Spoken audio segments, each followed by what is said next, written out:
ভোটৰ দিনো কাষ চাপি আহিছে আৰু আমিও যিমান পাৰিছোঁ ৰাইজৰ কাষ চাপিছোঁ কাৰণ গণতন্ত্ৰত ৰাইজেই ৰজা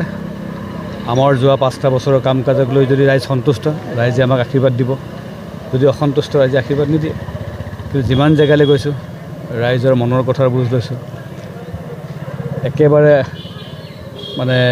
যুৱ প্ৰজন্মৰ পৰা আৰম্ভ কৰি আমাৰ আইতাৰ পৰ্যন্ত সকলোৰে মুখৰ হাঁহি সকলোৰে মুখৰ এটাই কথা যে যোৱা 5 বছৰে ডক্টৰ হিমন্ত বিশ্ব শৰ্মা ডাঙৰীয়াই অসমৰ প্ৰতিটো ক্ষেত্ৰতে যি অভূতপূৰ্ব উন্নয়ন সাধন কৰিছে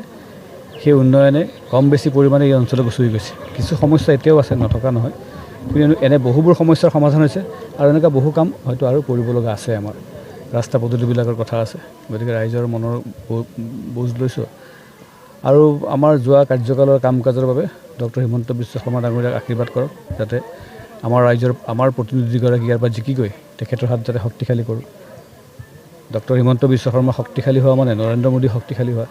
আৰু নৰেন্দ্ৰ মোদী শক্তিশালী হোৱা মানে গোটেই দেশখন শক্তিশালী হোৱা আৰু আমি প্ৰত্যেকেই দেশৰ ঊৰ্ধত কোনো হ'ব নোৱাৰোঁ গতিকে দেশখনৰ মংগলক ৰাইজৰ মংগলক তাকে কামনা কৰিলোঁ আৰু আগলৈ আগুৱাই যাম আৰু এই ধৰণে ৰাতি 12-1 বজাৰ পৰ্যন্ত চলি থাকিব আমাৰ